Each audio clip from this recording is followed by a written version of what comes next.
بسم اللہ الرحمن الرحیم۔ السلام علیکم ناظرین، کیسے ہیں آپ؟ امید کرتا ہوں خیریت سے ہوں گے۔ گزشتہ سے پیوستہ ویڈیو میں نے مسکان بہن کے بارے میں جو انہوں نے ایک جرت مندانہ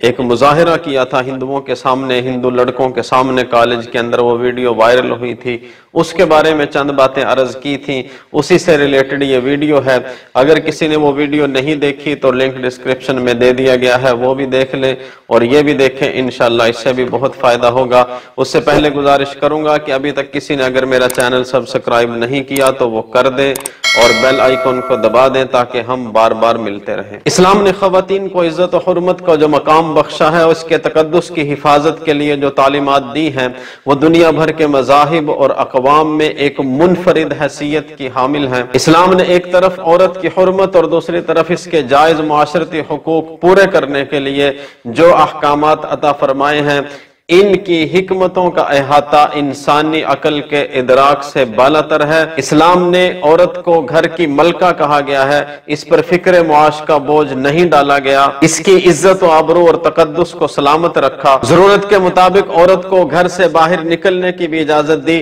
لیکن اس طرح کہ وہ پردے کے اندر جائے، اس کی آداب و شرائط کو ملحوظ خاطر رکھتے ہوئے گھر سے نکلے اور اپنے آپ کو ہوسناک نگاہوں کا نشانہ بننے سے بچائے۔ ایک عرصہ سے مغربی ذرائع ابلاغ اور مغرب زدہ افراد اور تنظیموں کی طرف سے مسلسل یہ پروپیگنڈا کیا جا رہا ہے کہ اسلام نے عورت کو کچھ نہیں دیا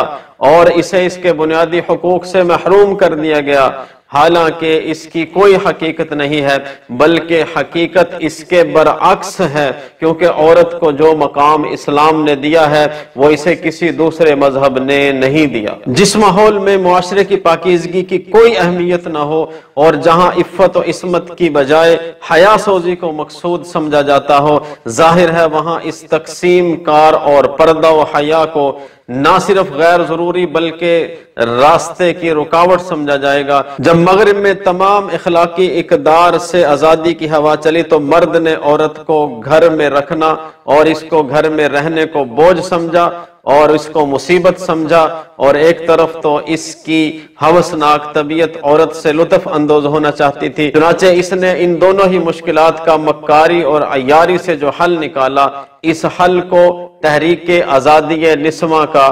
خوبصورت اور معصوم نام دے دیا۔ عورت کو یہ پڑھایا گیا کہ تم ابھی تک گھر کی چار دیواری کے اندر رہی ہو، تمہیں باہر آنا چاہیے، تم یہاں پہ قید ہو، آزاد ہو کہ باہر نکلو اور زندگی کو دیکھو، زندگی کے ہر کام میں حصہ لینا چاہیے۔ اب تک تمہیں حکومت و سیاست کے ایوانوں سے بھی محروم رکھا گیا، اب تم باہر آ کر زندگی کی جد و جہد میں حصہ لو تو دنیا بھر کے اعزازات اور اونچے اونچے منصب اور عہدے تمہارا انتظار کر رہے ہیں۔ عورت بیچاری ان دل فریب نعروں سے متاثر ہو کر گھر سے باہر نکل گئی۔ پروپیگنڈے کے تمام وسائل کے ذریعے شور مچا مچا کر اس کو یہ باور کرایا گیا کہ اسے صدیوں کی غلامی کے بعد آج آزادی ملی ہے، کیونکہ آج یہ گھر سے باہر نکلی ہے تو اب یہ اس کا حق ہے اور گھر کے اندر یہ قید تھی۔ ان دل فریب نعروں کی آڑ میں عورت کو گھر سے گھسیٹ کر سڑکوں پہ لایا گیا، بازاروں میں اس کو لایا گیا اور اسے اجنبی مردوں کے پرائیویٹ سیکٹری ہونے کا منصب عطا کیا گیا، اسے دفتروں میں کلرکی عطا کی گئی، اسے سینکڑوں انسانوں کی حکم برداری کے لیے ایئر ہوسٹس کے عہدوں پر تعینات کیا گیا، اسے تجارت کو چمکانے کے لیے سیلز گرل اور ماڈل گرل بننے کا شرف بخشا گیا، اور اس کے جسم کے ایک ایک عضو کو برسر بازار نیلام کر کے، برسر بازار رسوا کر کے گاہکوں کو دعوت دی گئی کہ آؤ اور ہم سے مال لے لو۔ اس کا نتیجہ یہ ہوا کہ وہ عورت جس کے سر پر دین فطرت نے عزت و آبرو کا تاج رکھا تھا اور جس کے گلے میں عفت و عصمت کے ہار ڈالے تھے، تجارتی اداروں کے لیے ایک تفریح کا سامان بن کر رہ گئی۔ نام یہ دیا گیا تھا کہ عورت کو آزادی دے کر سیاست و حکومت کے ایوان اس کے لیے کھولے جائیں گے، لیکن ذرا جائزہ لے کر تو دیکھیے کہ اس عرصہ میں خود مغربی ممالک کی کتنی عورتیں صدر، وزیر اعظم، وزیر، مشیر کیا بن گئی، کتنی خواتین کو جج بنایا گیا،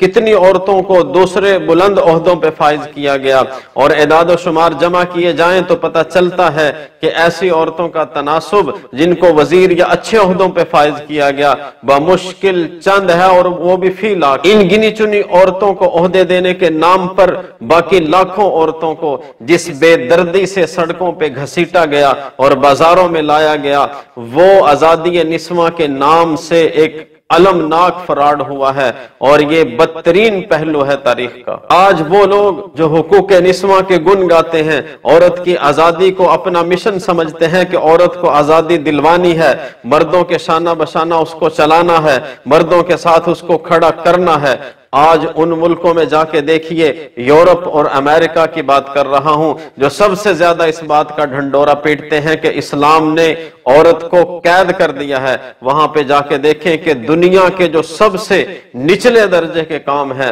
جس کو کوئی کرنا اپنے لیے عیب سمجھے، وہ کام عورت کے ذمے ہیں۔ ریسٹورنٹس میں جاؤ، وہاں پہ جا کے دیکھو کہ ویٹرز کی جو ذمہ داری ہے وہ مردوں سے زیادہ عورتیں نبھا رہی ہیں۔ جو مہمان آتے ہیں اور کمروں میں ٹھہرتے ہیں، ہوٹلوں میں کمرے ہوتے ہیں، وہاں کی صفائی ستھرائی اور بیڈ کی چادریں تبدیل کرنا، وہاں کے واش روم صاف کرنا، یہ ساری کی ساری ذمہ داریاں عورتوں کے ذمے ہیں۔ عورتوں کو دکانوں پہ مال بیچنے کے لیے لگا دیا گیا، حالانکہ یہ کام مردوں کا تھا۔ دفاتر کے استقبالیے پر عورتیں بیٹھی ہیں، اور بیرے سے لے کر کلرک تک کے تمام عہدے اور مناصب زیادہ تر اس صنف نازک کے حصے میں آئے جسے گھر کی قید سے آزادی دلائی گئی۔ آج دنیا بھر کا میڈیا ایک خاص محنت میں مصروف ہے، وہ اخبارات ہوں یا ٹی وی چینلز ہوں، وہ رسائل و جرائد ہوں، ریڈیو چینلز ہوں، ویب سائٹس ہوں یا سوشل میڈیا ہو، یہ سارے کے سارے ہی مسلمانوں سے وہ دولت بے بہا اور متاع بے بہا چھین لینا چاہتے ہیں جسے ہم شرم و حیا کہتے ہیں۔ اسلام کا مزاج شرم و حیا کا ہے، اور مغربی ثقافت کی ساری بنیاد بے شرمی اور بے حیائی پر کھڑی ہے۔ حیا ہی وہ جوہر ہے کہ جس پر فائز ہونے کے بعد انسان کا ہر قدم نیکی کی طرف اٹھتا ہے۔ حیا سے محروم ہو جائے تو پھر انسان کا ہر قدم برائی کی طرف ہی اٹھتا ہے، اور ہر گناہ اس کے لیے آسان سے آسان تر ہو جاتا ہے۔ شرم و حیا آپ کے لیے ایسی قدرتی اور فطری ڈھال ہے جس کی پناہ میں آپ معاشرے کی تمام گندگیوں سے محفوظ رہ سکتے ہیں۔ اللہ پاک ہم سب کا حامی و ناصر ہو۔